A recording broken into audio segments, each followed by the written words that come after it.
শিল্পনগরী নারায়ণগঞ্জে বাতাসে কার্বন ডাইঅক্সাইডের পরিমাণ বেড়ে যাওয়ায় বায়ু দূষণের ফলে শহরের পরিবেশের ভারসাম্য নষ্ট হওয়ায় বনায়নের উদ্যোগ নেন জেলা প্রশাসক মোহাম্মদ জাহিদুল ইসলাম মিয়া।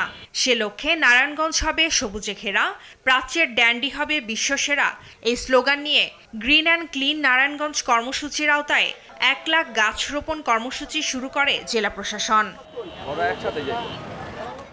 বন ও পরিবেশ অধিদপ্তর সহ বিভিন্ন মন্ত্রণালয়ের উপদেষ্টা এবং ঊর্ধ্বতন কর্মকর্তাদের সহযোগিতায় 60 দিনে 176 কিলোমিটার দীর্ঘ রাস্তা জুড়ে রোপণ করা হয় ফলজ বনজ ঔষধি সহ বিভিন্ন দেশি বিদেশি গাছ।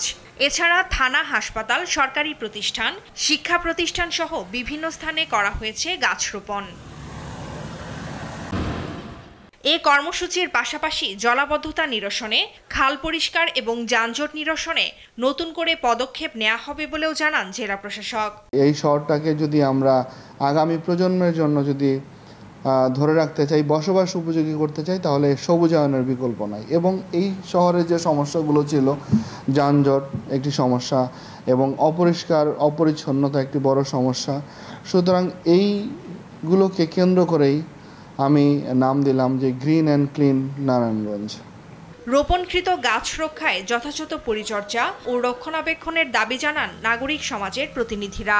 নতুন উদ্যোগ নেওয়া হয়েছে, এখন গাছ রোপণ করা হয়েছে, হয়তো কিছুদিন পরে এটার ফলাফল আমরা দেখতে পাবো।